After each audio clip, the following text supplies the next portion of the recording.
하나님 말씀 마태복음 16장 13절로 19절까지의 말씀 한 마음으로 읽겠습니다. 예수께서 빌립보 가이사랴 지방에 이르러 제자들에게 물어 이르시되 사람들이 인자를 누구라니라. 이르되 더러는 세례요한 더러는 엘리야 어떤 이는 예레미야나 선지자 중에 하나라 하나이다. 이르시되 너희는 나를 누구라 하느냐. 시몬 베드로가 대답하여 이르되 주는 그리스도시요 살아계신 하나님의 아들이시니이다. 예수께서 대답하여 이르시되 바요나 시몬아 내가 복이 있도다. 이를 네게 알게 하니는 혈육이 아니요 하늘에 계신 내 아버지시니라. 또 내가 네게 이르노니 너는 베드로라. 내가 이 반석 위에 내 교회를 세우리니 음부의 권세가 이기지 못하리라. 내가 천국 열쇠를 내게 주리니 내가 땅에서 무엇이든지 매면 하늘에서도 매일 것이요 내가 땅에서 무엇이든지 풀면 하늘에서도 풀리리라 하시고.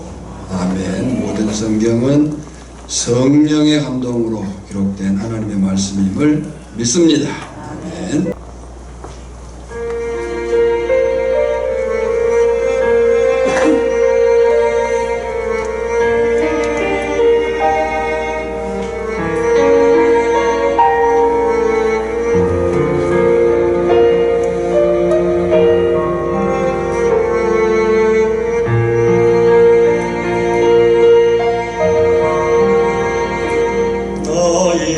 은총을 입은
기도하겠습니다.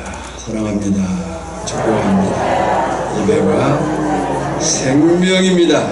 말씀에 집중하여 은혜를 받읍시다. 말씀하여 주옵소서. 마음의 문을 엽니다.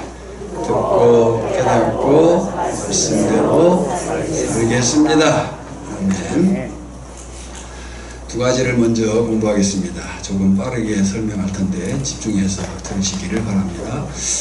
우리가 성경을 읽고 이해하고 해석하는 데 있어서 지명을 아는 것은 굉장히 중요합니다. 그 중에 가이사랴라는 지역에 대한 이해가 필요한데, 가이사랴는 성경의 두 군데가 집중적으로 얘기됩니다. PPT를 보면 아마 그림이 더 선명하게 보일 겁니다. 첫째는 바닷가의 가이사랴입니다. 이 바닷가의 가이사랴는 지중해 연안 요파 부근에 위치해 있고, 헤롯 대왕이 로마 황제 가이사 아우구스토스를 위해서 만든 도시였습니다. 빌라도가 머문 곳이기도 하고, 사도행전에 나오는 가이사랴는 대부분 여기를 말합니다. 빨강색 원으로 표시된 곳이죠.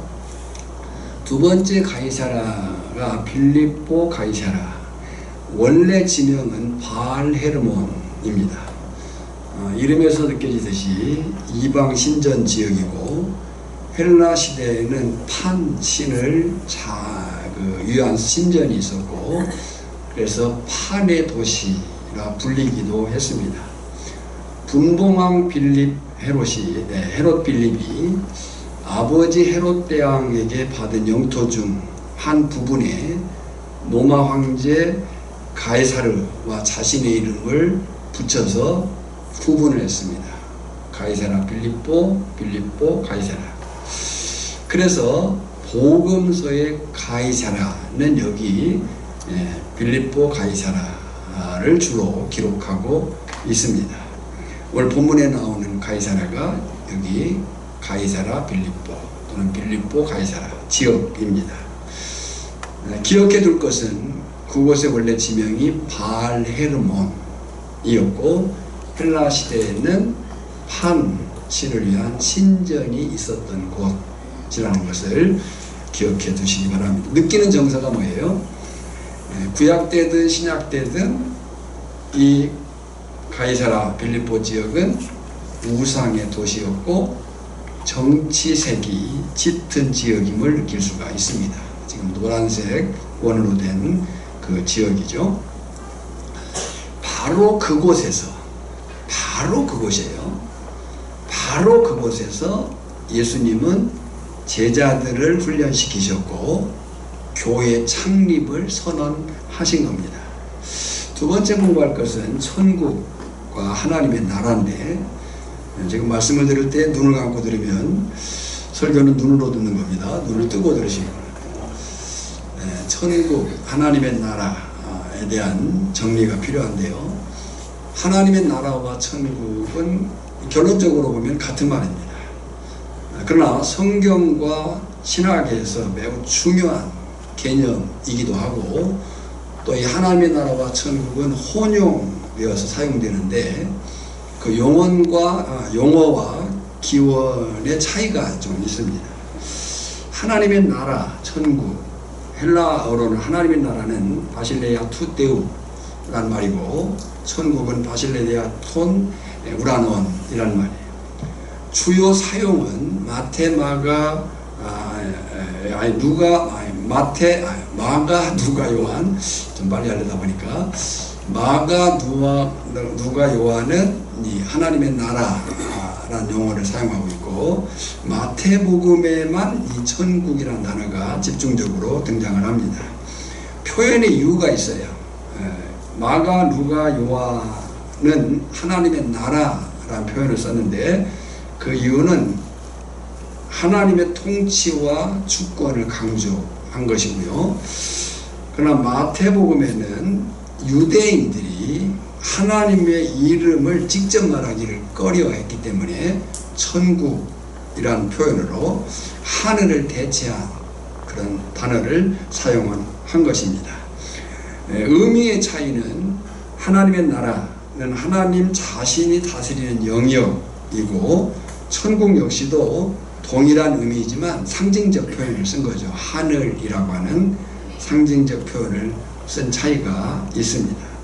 요약해 보면 천국과 하나님의 나라는 본질적으로 같은 의미입니다.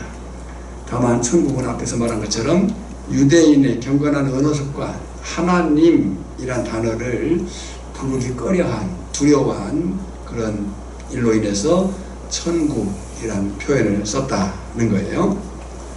중요한 것은 나라, 바실레야라고 하는 이 나라의 의미가 영토에 있는 게 아니고 통치에 있다는 거예요. 대한민국 국민이라고 할 때 우리 대한민국이라고 하는 영토 속에 살죠. 그래서 대한민국 국민으로서의 통치를 받습니다. 그러나 우리가 이제 외국에 갔을 때에 우리는 영토가 달라졌어요. 미국이라든지 또 다른 나라에 갔을 때 우리가 거주하게 된 영토가 달라질지라도 통치는 대한민국이 받는 것처럼 하나님의 나라, 이 바실레야라고 하는 단어는 영토의 강조가 있는 게 아니고 통치의 강조가 있다. 같은 마을에서 같은 지역에서 비슷한 일을 하면서 같은 그런 상황과 문화, 음식 속에 살고 있지만, 그러나 우리가 다른 이유는 우리가 하나님의 백성으로서 누구의 통치 가운데 있는 거예요? 하나님의 통치. 그래서 우리가 사는 그곳, 내가 하나님의 통치 가운데 살고 있는 그 현장이 하나님의 나라라고 하는 거예요. 그래서 하나님의 나라는 단순히 하늘에 있는 장소가 아니고 하나님의 통치가 임한 상태, 하나님의 주권이 드러난 영역, 그것이 가정일 수도 있고 일하는 현장일 수도 있고 내 삶의 그 사는 모든 영역들이 하나님의 통치, 하나님의 그 다스림 가운데 있다면 거기가 곧 하나님의 나라라는 거예요. 그래서 하나님의 나라는 하나님의 통치의 현현이고, 이 통치는 현재와 미래 뿐만 아니고 하늘과 땅을 모두 포함한다는 거예요. 이런 차원에서 신약신학과 우리의 신앙의 핵심인 하나님 나라 이외에 이미와 아직이 중요합니다. 지금 PPT가 나와 있는데, 이 하나님의 나라, 영역을 얘기하는 게 아니고 통치를 얘기한다 그랬어요. 누구의 다스림을 받느냐의 이야기라는 거예요. 그 통치에 있어서 이미와 아직의 이해가 중요하다. 이미, already죠. 이미는 하나님의 나라가 예수 그리스도의 초림으로 이미 임해서 우리는 이미 하나님의 통치 가운데 하나님의 나라에서 하나님의 백성으로 살고 있다는 거예요. 누가복음 17장 21절에 보면 하나님의 나라는 너희 안에 있느니라. 이 안에란 말이 영어로 in일 수 있지만 among, 너희 가운데 있다는 거예요. 하나님의 나라는 이미 너희 가운데 있느니라. 그래서 이미 하나님의 나라는 성령 안에서 지금 경험하고 있는 내적이고 영적인 공동체적인 특징, 성도는, 교회는 이미 하나님의 나라에서 살고 있다는 거고, 그러나 이제 아직은 그 아직으로서의 하나님의 나라는 예수 그리스도의 재림 때 완성될 하나님의 통치를 말하는 거예요. 계시록 11장 15절에 보면 세상 나라가 우리 주와 그의 그리스도의 나라가 되어 그랬어요.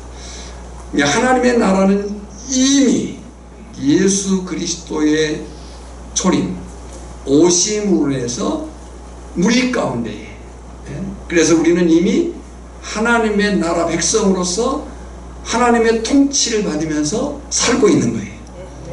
예. 그러나 그 하나님의 나라는 예수 그리스도가 재림함으로 인해서 완성된 하나님의 통치, 세상 나라가 우리 주와 그의 그리스도의 나라가 되는, 장차 완전히 드러날 새하늘과 새 땅에서의 하나님의 통치를 말하는 거예요.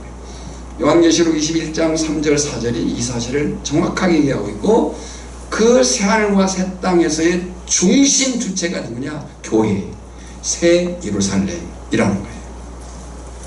중요한 것은 오늘 우리가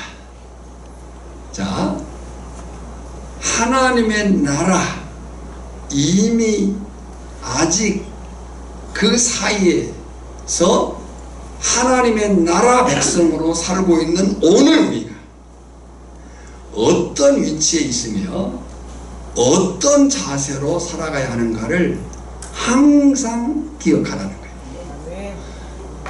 오늘 우리는 이미 하나님의 나라를 살아가면서 아직 완전하지 않은 세상 속에서 하나님의 나라 증인으로 살아가는 존재라는 거예요. 이걸 기억하라는 거예요. 우리는 이미 하나님의 나라 백성 되었습니다. 장차 하나님의 나라에서 영광을 누릴 겁니다. 중요한 것은 지금 현재 내가 사는 이 현재 속에서 내가 어떤 위치에 있으며 어떤 자세를 가지고 살아가야 하는가가 중요한데, 그 정치의 그 자세가 뭐냐? 하나님 나라의 증인으로 살아가는 것이다 하는 거예요. 바로 그 삶을 살아내게 하기 위해서, 그 삶을 살아내게 하기 위해서 하나님은 저나 여러분 한 개인을 구원으로, 생명으로 부르시고 그리스도를 머리로 한 한 몸, 교회 공동체를 세우셨다는 거예요. 이 그림을 잘 기억하셔야 돼요. 보세요. 하나님의 나라는 이미 시작되었습니다.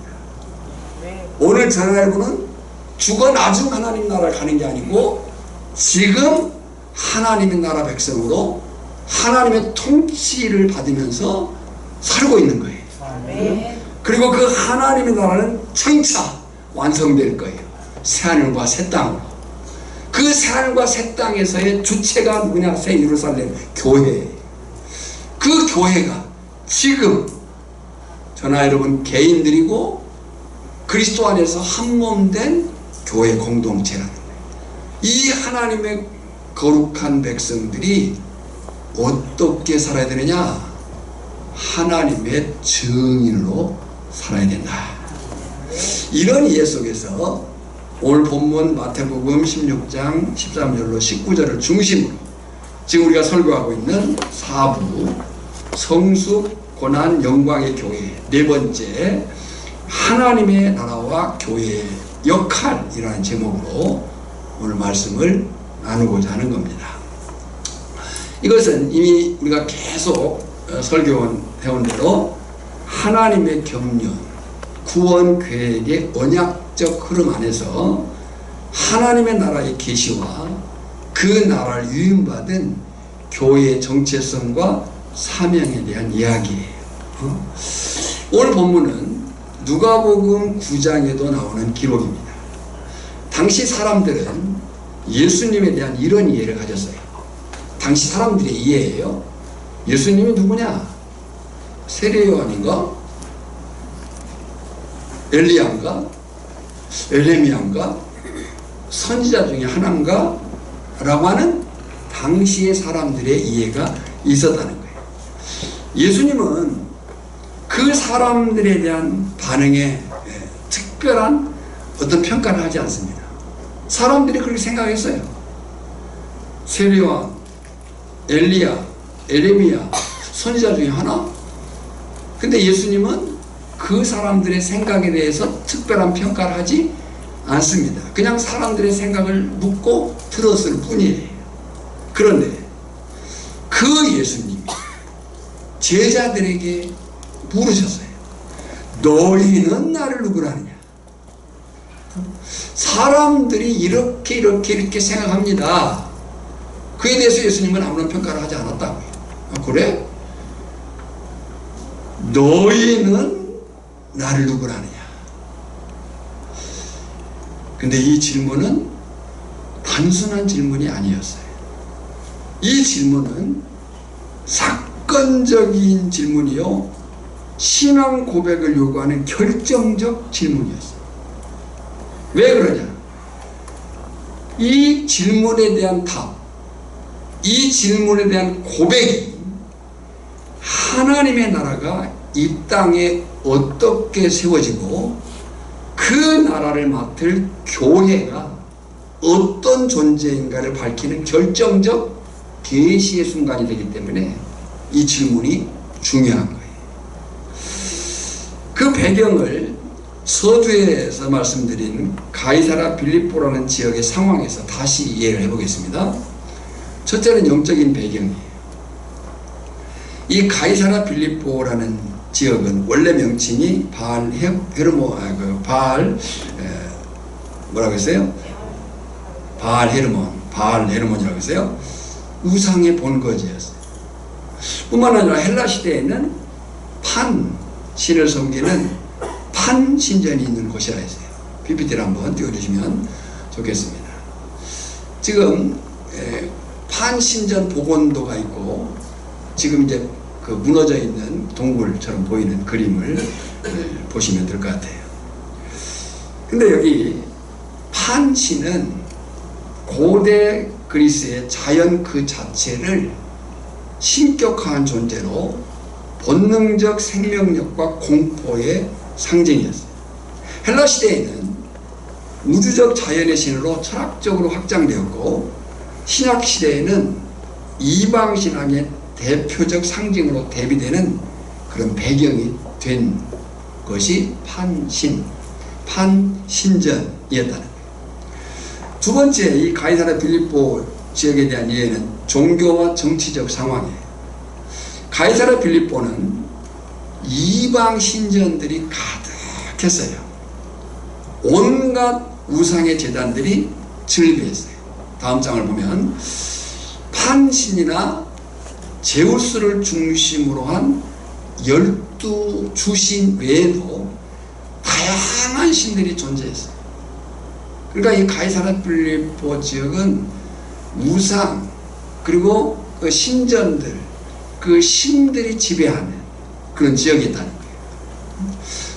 더군다나 로마 황제를 신격화하면서, 로마 황제를 신격화한 때는 BC 4세기 전부터입니다. 그러니까 BC 4년 전부터, BC 4년경부터 이 로마 황제 숭배가 시작됐는데, 이 로마 황제 숭배는 단순한 제의가 아니었어요. 단순한 제의가 아니고 충성서약이었어요. 로마 제국은 황제 숭배를 통해서 제국의 통합과 충성심을 확인하려고 했어요. 때문에 이 로마 황제 숭배는 신앙적 의미가 강했고 동시에 정치적 충성의식이었기 때문에 거부하는 자는 국가 반역자, 사회 질서 교란자로 취급되었어요. 만약에 그 황제 숭배를, 이 로마가 황제를 숭배할 때에 황제를 로드 카이샤, 황제가 주이시다 라는 고백을 해야 돼요.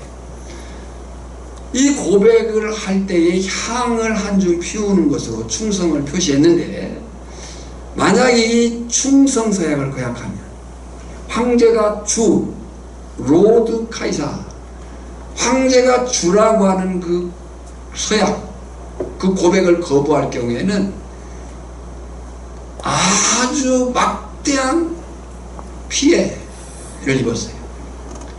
우선 사회적으로는 시민권이 박탈되고 가족과 단절됐어요.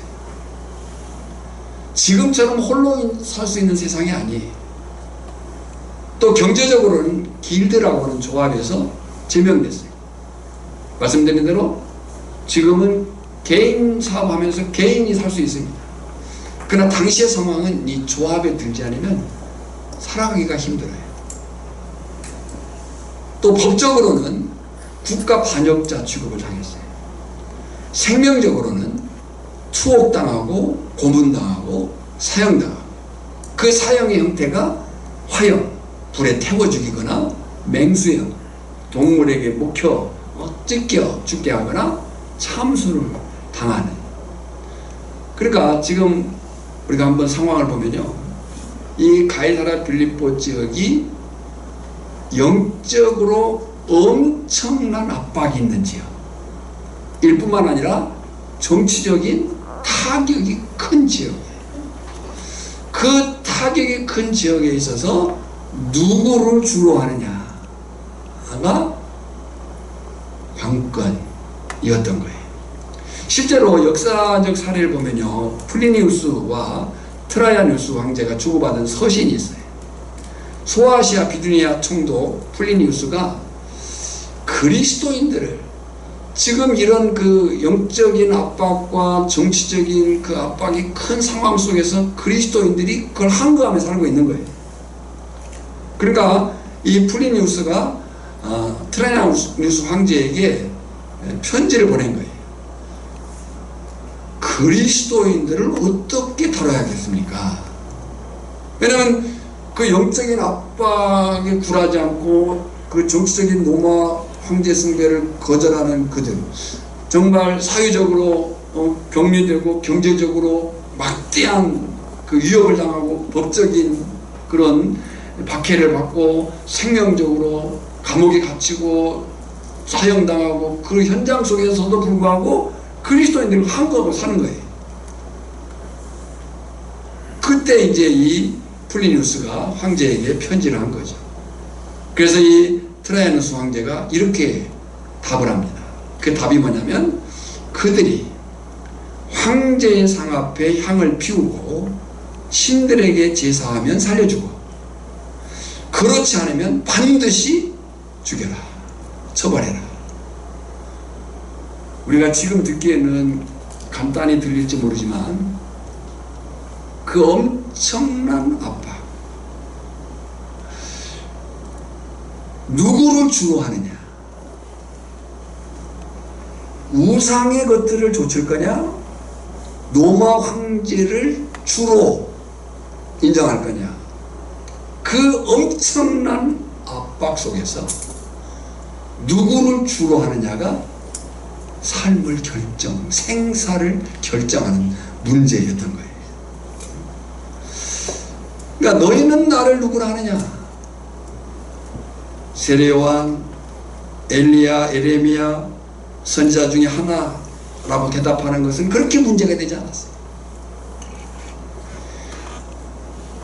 냉정히 얘기하면 저나 여러분들이 믿음을 가지고 살고 있다 한다 할지라도, 믿음을 가지고 있죠?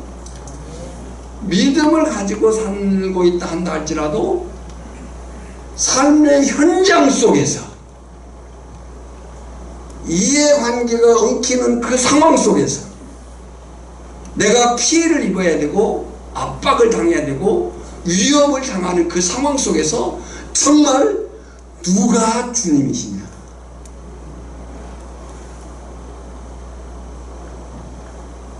적당히 세례 요한적이에 엘리야, 에레미야 선지자 중에 하나의 이해 정도면 괜찮아요. 타협하면서 살 수 있어요. 네. 하지만 예수를 주, Lord Jesus, 예수님을 주라고 고백하는 것은 죽음, 막대한 피해를 감당했어야 되는 거예요. 바로 그와 같은 이방 세계 한복판에서 예수님은 새로운 언약 공동체인 교회를 시작하겠다고 선언하신 거예요. 이것이 교회예요. 교회는 세상 속에 존재하는 적당한 어떤 조직이 아니에요. 교회에 대한 우리는 세상 속에서 대충 엉켜서 어영부영 살아도 되는 존재들이 아니라는 거예요. 영적인 치열한 현장 속에서 내 삶의 위협이 주어질 수 있는 경제적, 정치적, 법적 여러 그 상황의 압박 속에서 어떤 존재로 살아야 되느냐 바로 세워진 그 공동체가 교회라는 거예요. 너희는 나를 누구라 하느냐?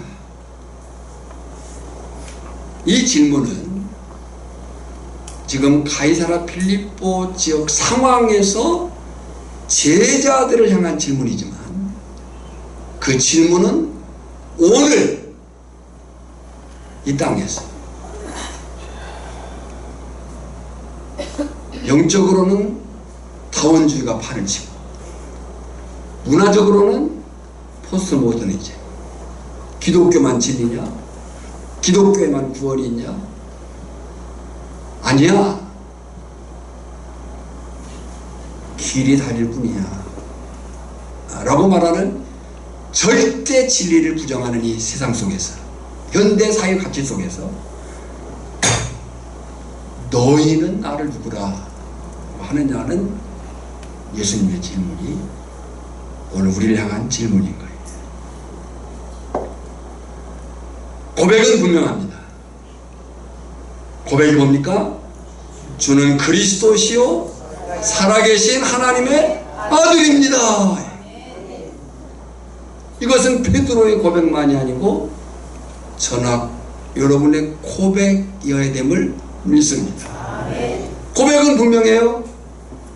정말 분명합니까? 뭐라고 고백합니까? 주는 그리스도시요 살아계신 하나님의 아들이시니이다. 그리스도가 무슨 뜻이에요? 히브리 말로 하면 메시아예요. 기름 부음 받은 자. 언약을 완성하기 위해서 보내신 선지자, 제사장, 왕적 중보자를 뜻하는 단어가 그리스도예요.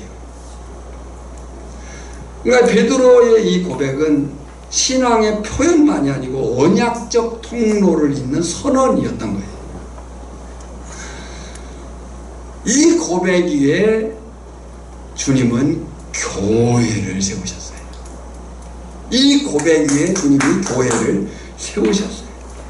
내가 이 반석 위에, 내가, 교회는 주님이 세우셨어요. 내가 이 반석 위에, 이 반석은 베드로의 오늘 우리의 신앙 고백이에요. 그 반석 위에 내 교회를 세우리니.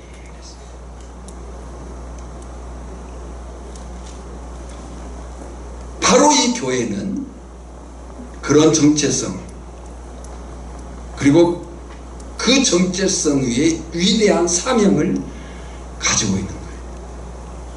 교회는 헬라어로 에클레시아, 불러낸 자들의 모임, 하나님의 언약 백성을 이어받은 단어예요.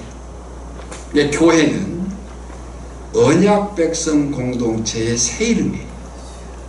지난주에 말씀드렸죠. 성경은 인류를 구분할 때 세 구분을 갖는다. 먼저 유대인, 선민 유대인으로 불렀어요. 한 개인을 통해서 선민 이스라엘 공동체를 통해 하나님의 그 경륜을 이루고자 한 거죠. 실패했어요. 이방인, 원래 하나님의 계획은 열방을 향해 있었어요. 아브라함을 부르실 때에 너로 인해서 모든 민족이 복을 받을 것이다. 그런데 이스라엘 민족들이 착각을 한 거죠. 자기들만의 복을. 실패로 끝났어요. 그러나 이제 이방인들이 교회 안에 들어오기 시작하죠. 그러나 어쨌든 이방인은 구약의 개념으로 보면 택함받지 않은 족속들이죠. 우리는 유대인이 아니에요. 이방인이 아니에요. 단지 이방인이 아니에요. 이제 우리는 새로운 족속인 거예요. 유대인 가운데서 올 수도 있고 이방인 가운데서 들어올 수 있는 새로운 인류. 그것을 에베소서는 하나님의 교회라고 표현한 거예요. 오늘 저나 여러분은 유대인 이방인 개념이 아니고 어떤 인류예요? 하나님의 교회인 거예요. 그것이 교회, 에클레시아, 불러낸 자들의 모임.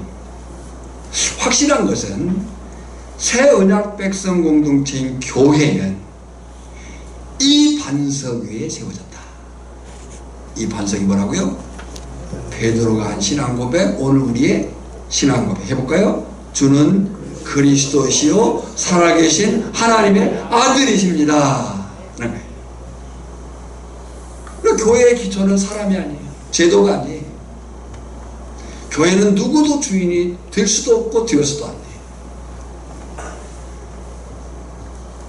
그리스도에 대한 신앙 고백 위에 교회는 세워진 언약 공동체인 거예요.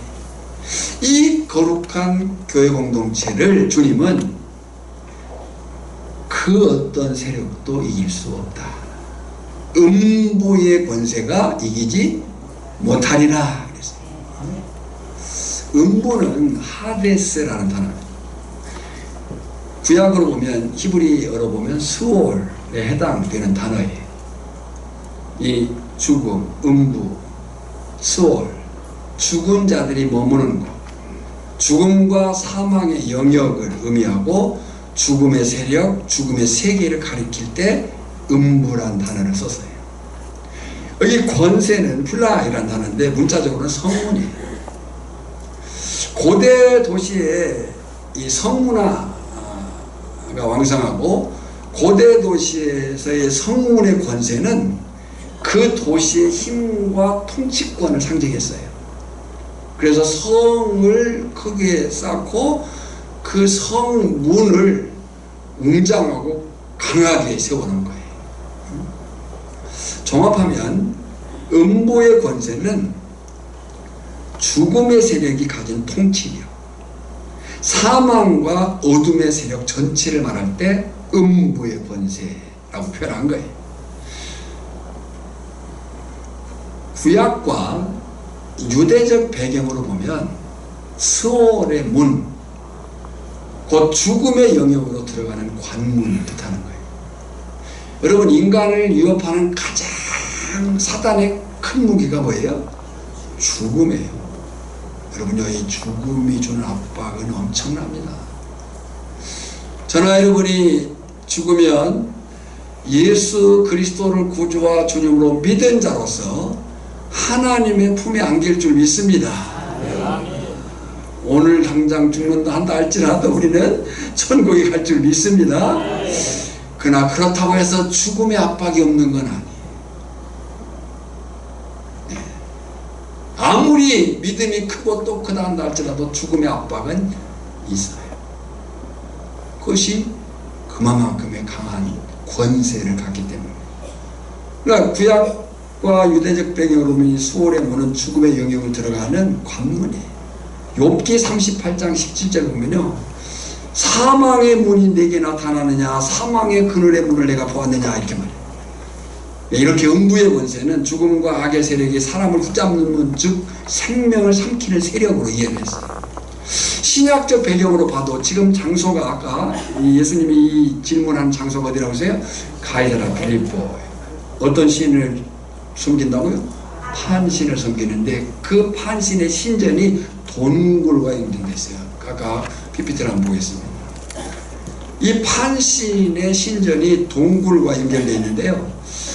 그래서 당시 사람들은 그 동굴을 하데스의 문이라고 불렀어요.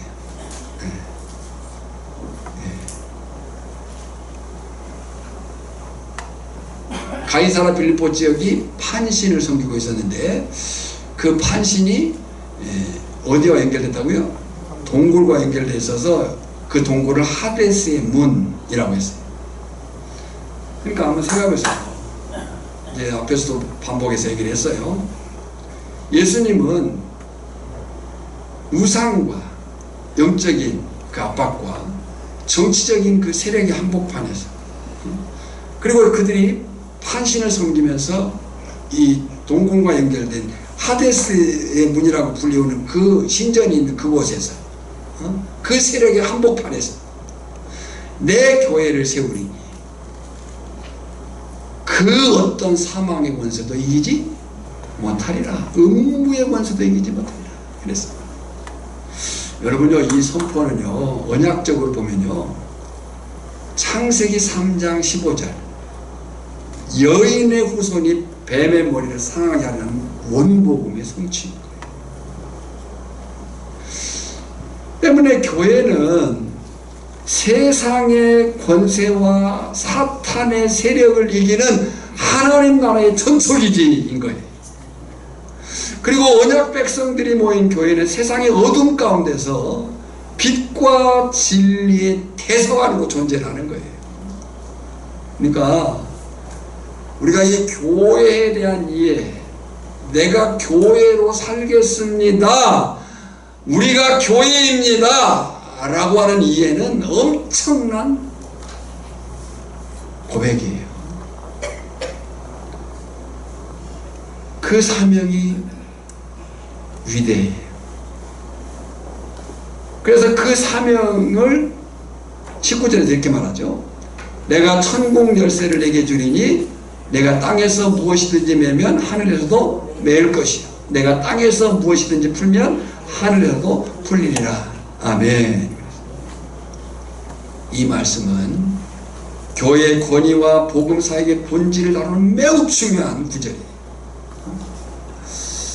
개혁주의 신학에서는요, 이 구절을 교회의 권세, 열쇠의 권세로 핵심적 이해를 해요. 열쇠는 어떤 역할을 해요? 들어가기도 하고 못 나오기도 하는, 들어가는 걸 막거나 들어가게 하거나 막는 그 권위의 상징이 열쇠예요. 조심할 것은 여기 메고 푼다는 말이 어떤 영적 주문이나 개인적 능력을 뜻하는 건 아니에요. 메고 푼다는 말은 교회에 주어진 복음의 진리를 해석하고 선포하는 권세, 죄를 사하거나 보류하는 선언적 권세를 말하는 거예요. 그러니까 이 교회에 주어진 권세는 복음 선포와 권징의 권세로 이야기되는 거예요. 그래서 건강한 교회가 어떤 교회냐 라고 할 때 우리는 세 가지 표징을 얘기해요. 건강한 교회가 어떤 교회냐. 첫째, 바른 복음이 선포되고, 둘째, 성례, 세례와 성천이 정당히 집행되고, 셋째, 권징, 징계와 회복이 살아있는 교회. 여기서 조심할 것은요, 그렇다고 교회가 주권자는 아니에요. 교회는 하나님의 뜻이 집행되도록 권세를 위임받았을 뿐이에요. 주권자는 누구예요? 하나님이죠. 그래서 웨스트민스터 신앙고백서 30장 1절 2절을 보면요, 이렇게 기록되어 있습니다. 주 예수 그리스도는 자기의 교회에 천국 열쇠를 주셨다. 이로써 말씀의 사역자들과 장로들에게 교회를 다스릴 권세를 주시고, 교회의 범죄자들을 교정하며 회개하는 자를 용서하고 교제에 회복시키는 권세를 주셨다는 거예요. 우리 교회는 중요합니다. 이런 엄청난 고백과 그 고백으로 인한 정치, 땅에서 매면 하늘에서도 매이고, 땅에서 풀면 하늘에서도 풀리는 그 엄청난 권세를 부여받은 공동체가 교회인 거예요. 이것을 구원론적으로 이해하면 교회는 어떻게 메고 풀 거냐. 교회론적으로, 구원론적으로 이해하면 복음을 선포하고 하늘의 문이 열리고, 그러니까 저나 여러분이 누군가에게 복음을 전하는 일은 단지 교회에 오라는 개념이 아니에요. 하늘의 문을 여는 싸움인 거예요. 만약에 그가 거부할 때에 그 현장에 심판은 있는 거예요. 우리가 하나님의 나라 백성으로 현재 살고 있듯이 심판은 그때 가서만 이루어지는 사건이 아닙니다. 복음이 전해지는 그 현장에 있다. 또 성례적으로 보면 세례와 성찬을 통해서 천국의 문을 열고, 여러분 세례와 성찬은 엄청나게 중요한 사건입니다. 세례 받으셨죠? 그 세례 받으면요 얼마나 존귀한지를 잊어버리면 안 돼요. 내가 세례 교인이라는 사실은요 엄청난 영적 사건입니다. 천국의 문을 열고 또 권징을 통해서 악한 세력을 막는 실제적 권세가 되는 거예요. 그래서 예수님은 우리에게 이렇게 기도하라고 했어요. 너 이렇게 기도해라. 이렇게 기도하라는 말은요 이렇게 살아라는 얘기예요. 너 이렇게 기도해라. 이렇게 살아라. 하늘에 계신 우리 아버지여, 이름이 거룩히 여김을 받으시오며 나라가 임하시오며 뜻이 하늘에서 이루어진 것 같이 땅에서도 이루어지이다.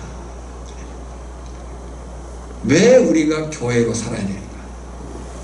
왜 우리는 오천교회라는 공동체, 보이는 하나님의 나라로 세워져 있는가? 바로 이 정체성과 사명 때문입니다. 우리가 누구냐?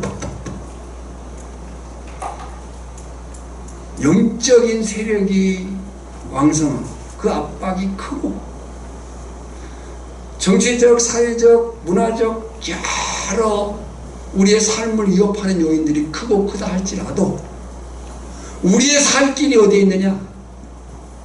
예수 그리스도에게 있다 라고 하는 그 선언과 그 선언에 따른 삶을 살아낼 존재로 세워져 있기 때문에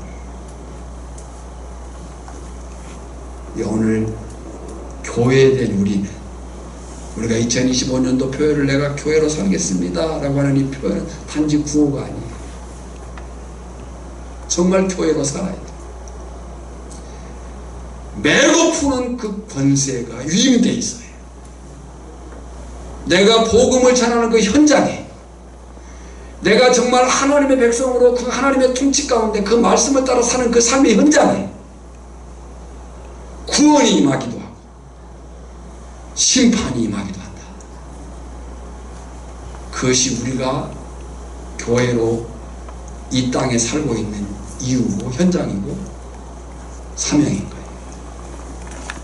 이 사실을 기억하고 전화해본 개인들이 우리 오천교회가 그런 정체와 사명을 가지고 사는 역사가 분명하기를 주님의 이름으로 축원합니다.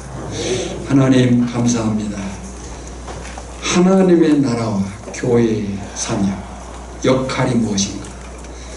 교회된 내가, 교회인 우리가 어떤 권세를 위임받았는가? 내가 이 땅에 가정에서, 작업 현장에서, 마을 사람들과의 관계 속에서 누구인가를 분명히 인식하고 살게 하시고, 내 삶이 구원의 문을 또 심판을 위임받았다는 사실을 기억하며 한 주간 동안 사명자로서 간증 있는 삶을 살아내게 하여 주시옵소서. 예수님의 이름으로 기도하옵나이다. 아멘.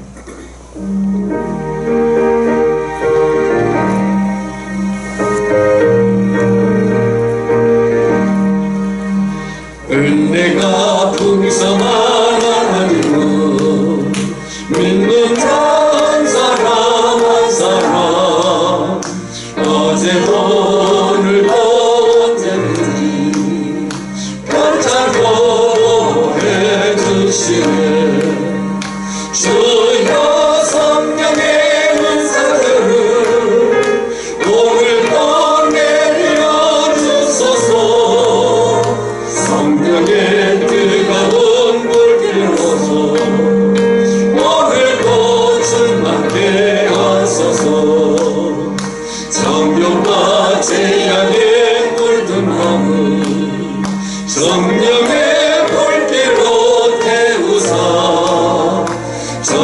함께 하소서 태우소서 깨끗게 하여 주옵소서 주여 성령의 은사들을 오늘도 내려 주소서 성령의 뜨거운 불길로서 오늘도 충만케 하소서 인생의 제물로 돌아가신 어린 양 우리 주 예수여 구속의 은혜를 내주시사 목을 꼭 구원해 주소서 주여 성령의 은사들을 오늘도 내려 주소서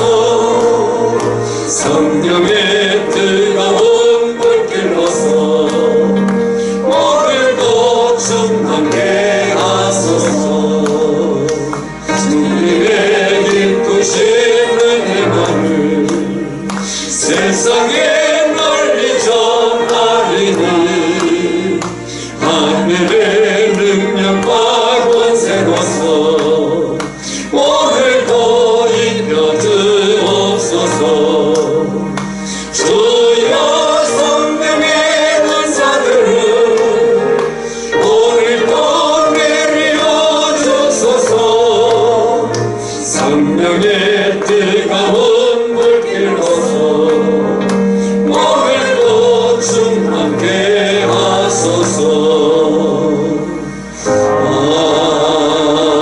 아멘. 지금은 교회의 머리 대신 생명의 주 예수 그리스도의 은혜와 성부 하나님의 크신 사랑하심과 깨닫게 하시고 어떻게 살지를 내주하시며 역사하시는 성령의 기름 부으심이 오늘 하나님의 나라 백성으로서 교회된 우리, 교회인 우리가 이렇게 살아야 된다는 사실을 깨달아 살고자 하는 모든 심령 위에 우리 오천교회 공동체 위에 이제부터 영원까지 항상 함께 있을지어다. 아멘.